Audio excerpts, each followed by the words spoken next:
Halo guys, selamat pagi, selamat siang, selamat sore, selamat malam, dan kembali selamat pagi. Selamat datang di channel 6 Leo Papuan. Kesempatan kali ini saya akan membahas terkait dengan salah satu topik yang cukup menarik.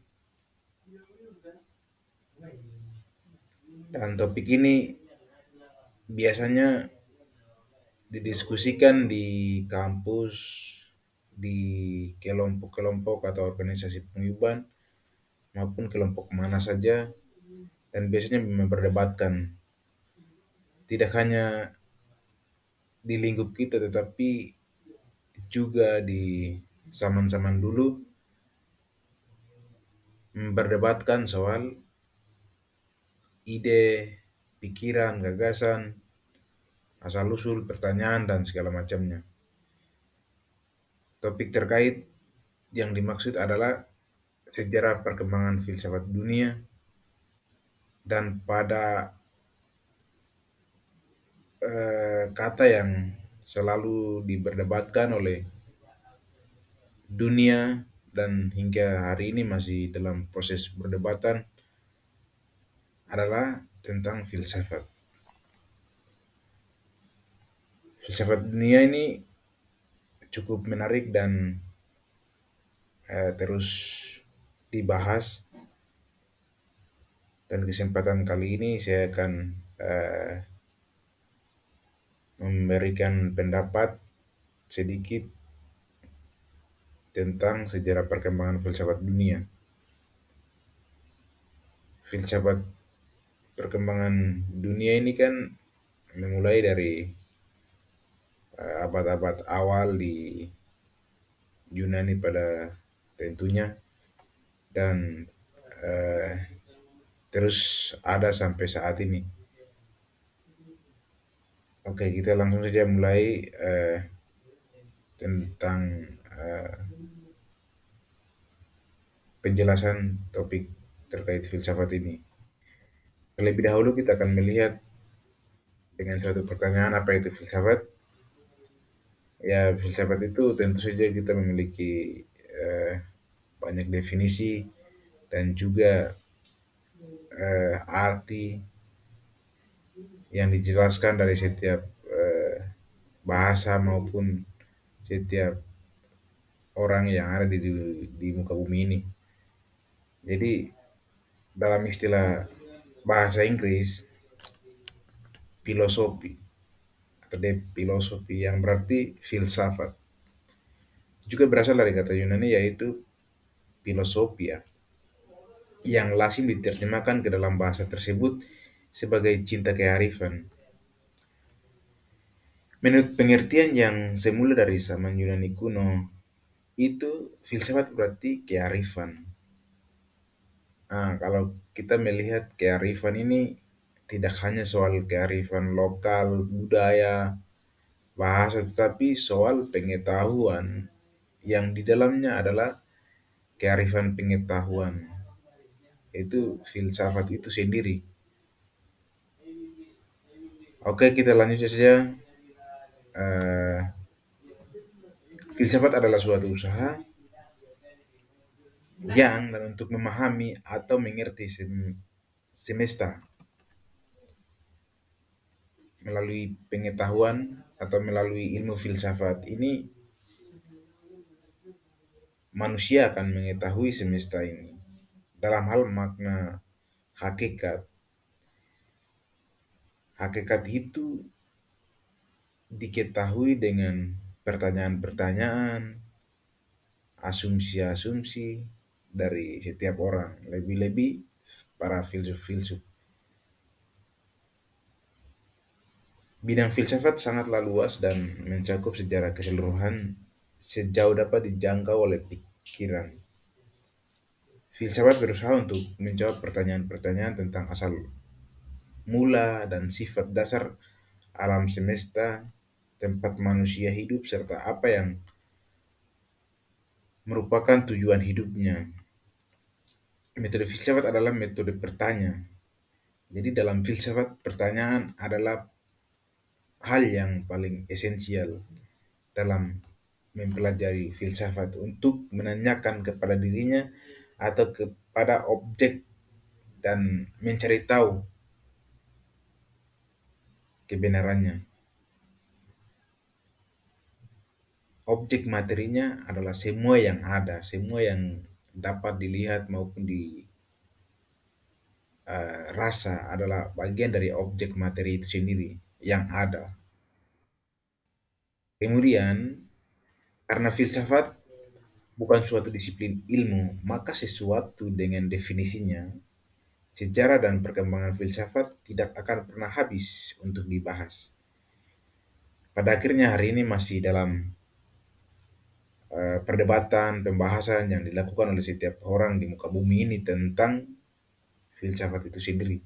Dalam perkembangannya, filsafat berkembang melalui beberapa zaman, yaitu diawali dari zaman Yunani kuno.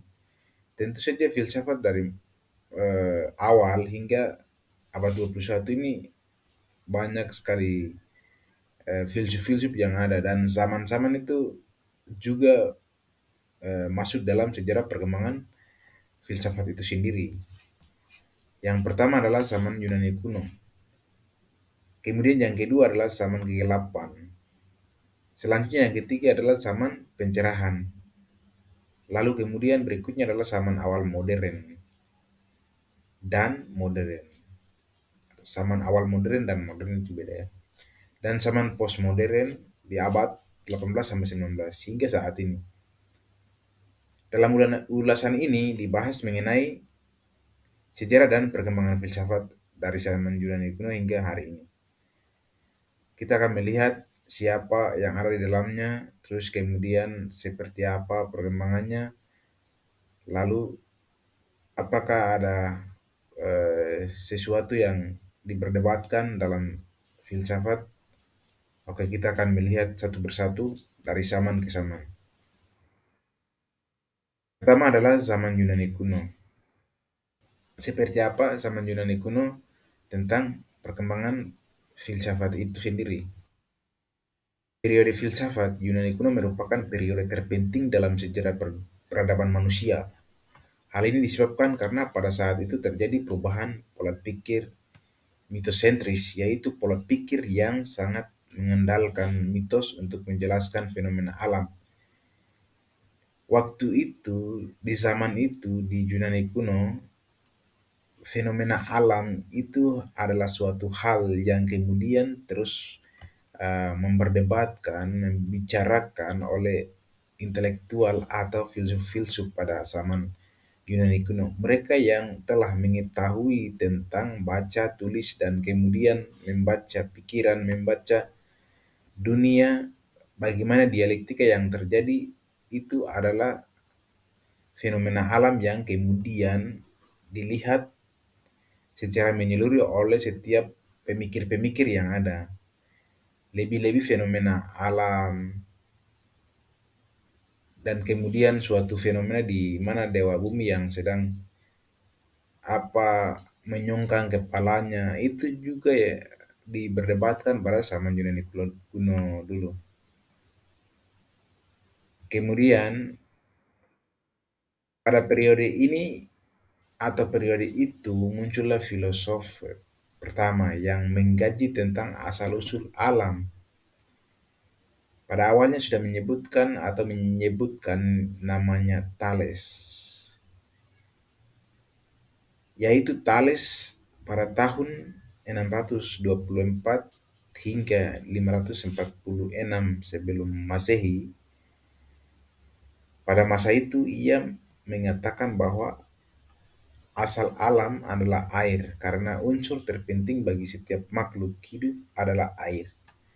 Air dapat berubah menjadi gas seperti uap dan benda padat seperti es, dan bumi juga berada di atas air. Sedangkan Heraklitus berpendapat bahwa segala yang ada selalu berubah dan sedang menjadi. Menjadi dalam arti di sini adalah sedang menciptakan, sedang berkembang. Alam sedang menciptakan, atau dalam versi agama berarti Tuhan sedang dalam penciptaan, menciptakan sesuatu. Ia atau Thales mempercayai bahwa Arkle atau dalam tanda kurung asas yang pertama dari alam semesta adalah api. Api dianggapnya sebagai lambung perubahan dan kesatuan. Api mempunyai sifat memusnahkan segala yang ada dan mengubah sesuatu tersebut menjadi abu atau asap, sehingga Heraklitus menyimpulkan bahwa yang mendasar dalam alam semesta ini adalah bukan bahannya, melainkan aktor dan penyebabnya yaitu api. Api adalah unsur yang paling asasi dalam alam karena api dapat merasakan adonan roti dan di sisi lain dapat meluaskan es. Jadi Thales ini pada awalnya hidup di hidup yang bersampingan dengan percikan api sehingga ia menyimpulkan bahwa dunia atau muka bumi ini diciptakan atau dibuat oleh api itu sendiri. Tetapi api itu memperdalam lagi dengan pertanyaan-pertanyaan filsafat itu sendiri seperti apa api itu, api yang kemudian memulai dari dalam tanah dan menjadi gunung Merapi dan lain-lain, ataukah api yang diciptakan oleh manusia atau uh, dengan penciptaan-penciptaan oleh manusia, oleh cara berpikir orang atau manusia pada waktu itu dengan sistem budaya. Kemudian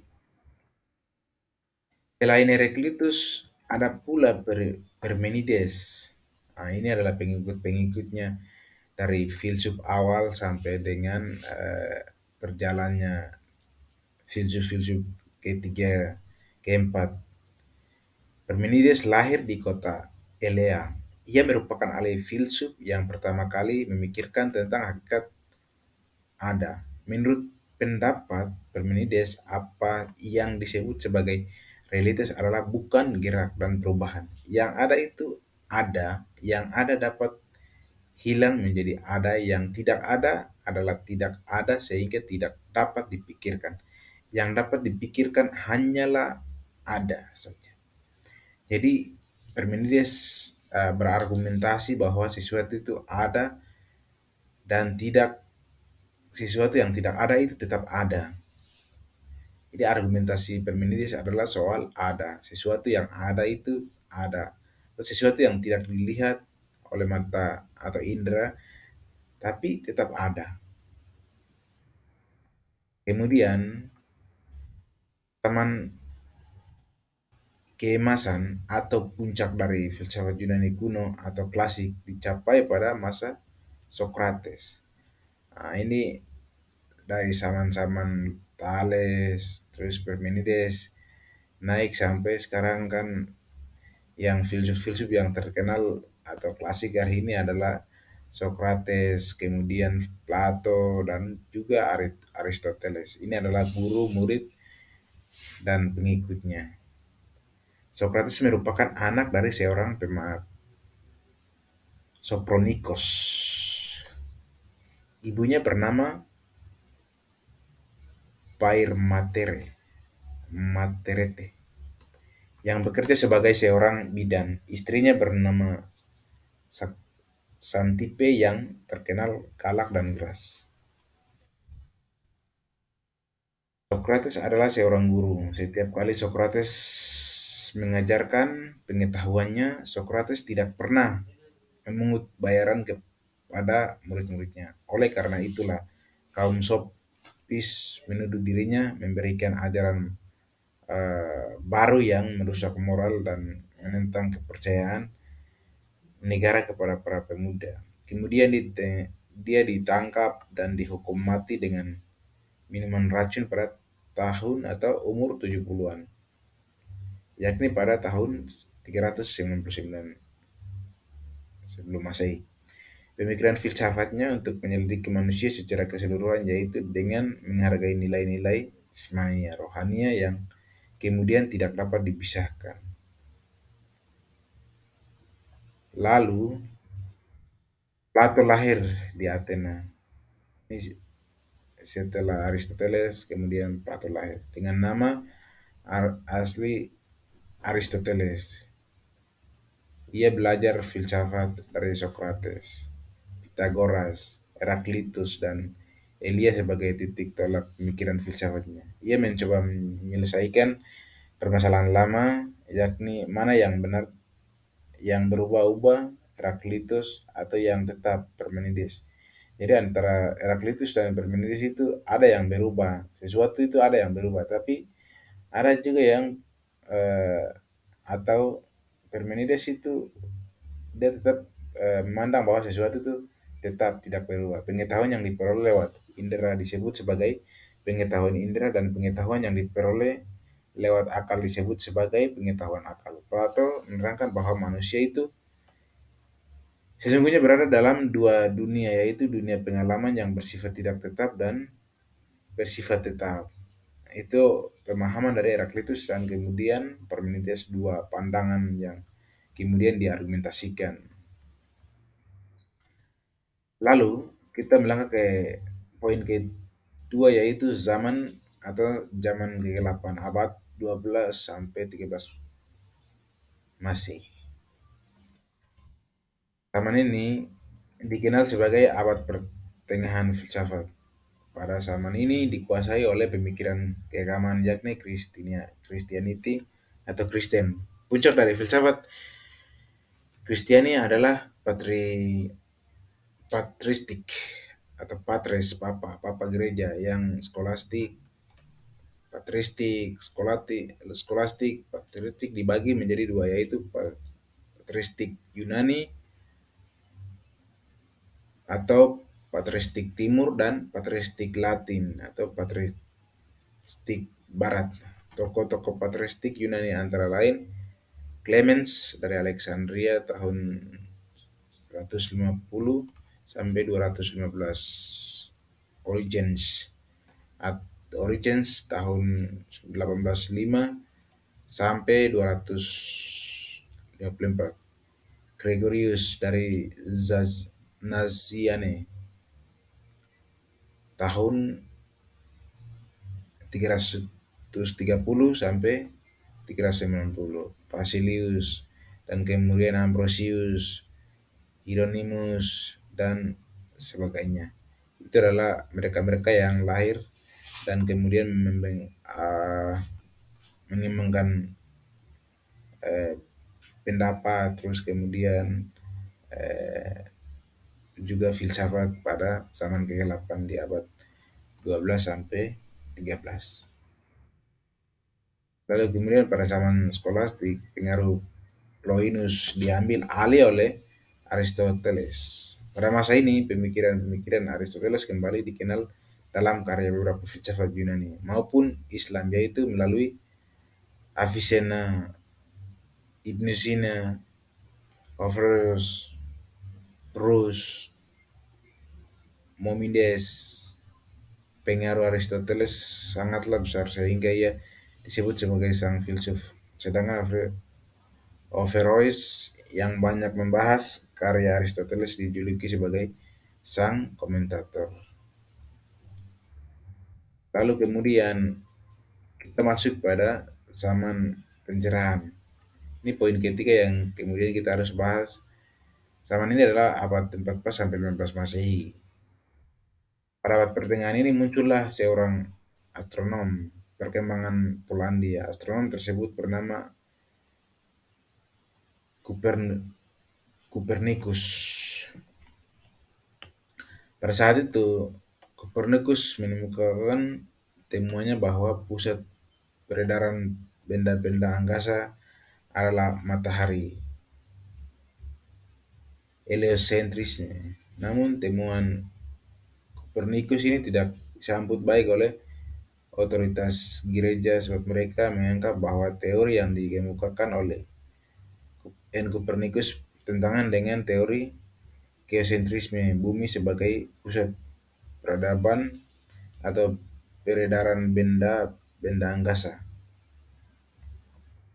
Lalu Galileo Galileo adalah seorang penemu terbesar di bidang ilmu pengetahuan. Ia menemukan bahwa sebuah peluru yang ditembakkan membuat suatu gerak parabola, bukan gerak horizontal yang kemudian berubah menjadi gerak vertikal. Ia menerima pandangan bahwa matahari adalah pusat jagat raya. Dengan teleskopnya, ia mengamati jagat raya dan menemukan bahwa bintang Bima Sakti terdiri dari bintang-bintang yang banyak sekali jumlahnya dan masing-masing berdirinya. Karena pandangan yang bertentangan dengan tokoh akhirnya dihukum mati. Lalu, empat adalah zaman awal modern. Pada masa ini, Kristen yang berkuasa dan menjadi sumber otoritas kebenaran, pengalaman, kehancuran, dan juga awal abad kemunduran bagi umat Islam. Pada masa ini muncullah berbagai pemikiran Yunani antara lain rasionalisme, empirisme, dan kritisisme. Selain itu juga masa ini juga muncul seorang intelektual yang bernama Gerard van Cremona yang buku menyalin buku Ibnu Sina. Ibnu Sina ini adalah orang yang menggagas soal Islam. The Canon of Medicine itu buku yang kemudian digagas oleh Ibnu Sina. Franciscan Roger Bacon yang menganut aliran pemikiran empirisme dan realisme berusaha menentang berbagai kebijakan gereja dan penguasa saat itu. Dalam ini, Galileo dan Copernicus juga mengalami penindasan dari penguasa. Masih ini menyebabkan perpecahan dalam agama Kristen. Di zaman itu juga ada terjadi perpecahan yang terjadi dalam tubuh gereja dengan berbagai pemikiran-pemikiran yang ada. Pada akhirnya ada perpecah belah juga, terus kemudian membedakan antara Islam, Kristen, dan lain. Lalu kemudian aliran rasionalisme beranggapan bahwa sumber pengetahuan adalah rasio, yakni kebenaran. Pasti berasal dari akal. Berbeda dengan aliran rasionalisme, aliran empirisme meyakini bahwa pengalaman sumber pengetahuan itu baik yang batin maupun yang indrawi. Kemudian muncullah aliran kritisme yang mencoba untuk memadukan kedua pendapat tersebut. Aliran rasionalisme dipelopori oleh René Descartes pada tahun 1596 sampai 1650 Masehi. Dalam buku Discours de la Méthode tahun 1637,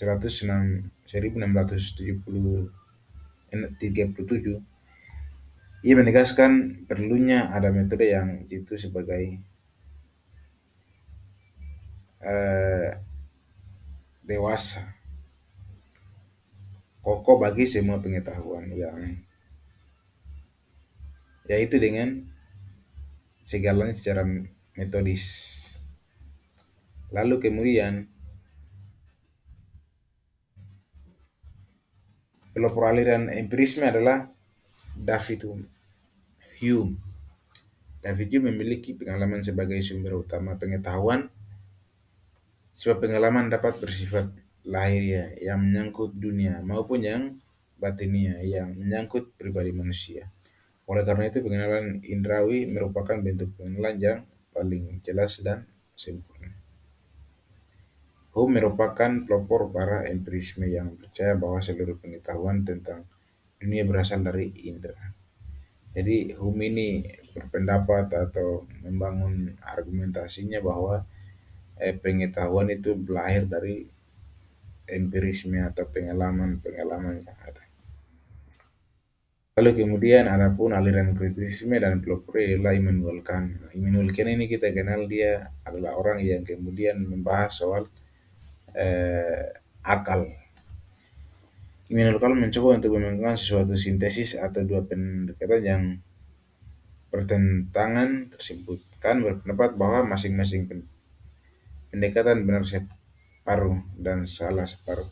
Maka bahwa pengetahuan kita tentang dunia berasal dari indera kita. Namun dalam akal kita ada faktor-faktor yang menentukan bagaimana kita memandang dunia sekitar kita. Ada kondisi-kondisi tertentu dalam manusia yang ikut membentuk kondisi manusia tentang dunia. Menurutkan ada dua unsur yang memberi sumbangan kepada pengetahuan tentang dunia. Yang pertama adalah kondisi-kondisi lahiriah, ruang dan waktu yang tidak dapat kita ketahui dengan indera, ruang, waktu, dan lain-lain. Kedua adalah kondisi-kondisi batinnya dalam manusia yang tunduk kepada hukum kausalitas. Kausalitas itu dalam ajaran Kristen yang dibangun dari Thomas Aquinas palingan, causa sui atau Tuhan yang lebih atas. Lalu kemudian yang kelima adalah zaman modern. Itu abad 17 sampai 18. Ini di zaman-zaman klasik. Pada abad ke-18 mulai memasuki perkembangan baru filsafat baru pada zaman itu disebut sebagai empirikus yang ajarannya lebih menekankan bahwa suatu pengetahuan adalah mungkin karena adanya pengalaman. Itu sama dengan Hume tadi, bahwa sama pendapat di zaman-zaman ini. Uh, Terus kemudian bahwa suatu pengetahuan adalah mungkin karena adanya pengalaman indrawi manusia. Para pemikikus besar Inggris antara lain John Locke, terus kemudian Berkeley, itu mereka De Jong, mereka yang lahir lahir pada abad-abad ini adalah bagaimana membicarakan soal empirisme.